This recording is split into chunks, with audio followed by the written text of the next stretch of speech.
তাহলে এটাই কি আমার ভবিষ্যৎ? So hello guys, welcome to my another blog. আজকে আমি শেরপুর গজনিতে যাচ্ছি to visit for the greatest experience. আমার এই জার্নি খুবই অসাধারণ হতে যাচ্ছে, কারণ গজনি অবকাশে ভ্রমণ নিজের মধ্যে একটি অ্যাডভেঞ্চারকে চ্যালেঞ্জ করার মতো।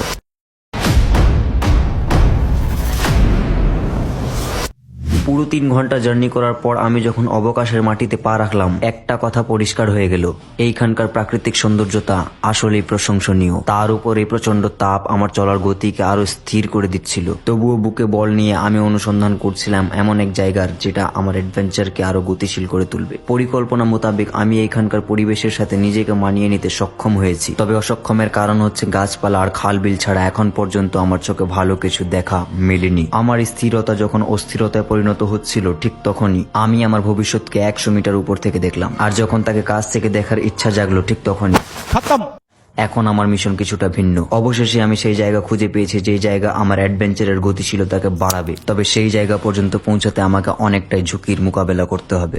মানসিক চাপ, প্রকৃতির এই আঁকাবাঁকা বৈশিষ্ট্য এবং প্রচন্ড তাপ যখন আমাকে ক্লান্ত করে দিয়েছে, ঠিক তখনই হাল না ছাড়া প্রচেষ্টা আমাকে আমার গন্তব্যের দিকে পৌঁছে দিয়েছে। পরিকল্পিত এই দৃশ্য দেখে অ্যাডভেঞ্চারের প্রতি গতিশীলতা আগের তুলনায় এখন বেশি বৃদ্ধি পেয়েছে, তবে ঝুঁকির প্রবণতা বেশি থাকায় আমি খুব তাড়াতাড়ি এই জায়গাকে ছেড়ে দেওয়ার সিদ্ধান্ত নিই।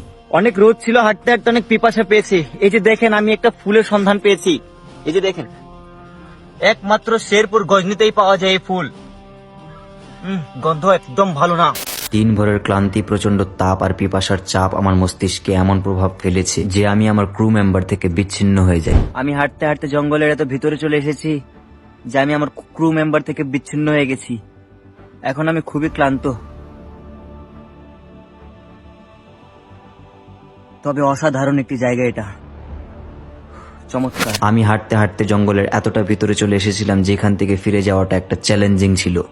আমি পুরোপুরি রাস্তা ভুলে গেছি, আর আমার চারদিকে শুধু জঙ্গলই দেখা যাচ্ছে। জানি না আমি যাদের সাথে এখানে আসছি তাদের সাথে দেখা হবে কিনা, আর আমি ভীষণ ক্লান্ত এখন।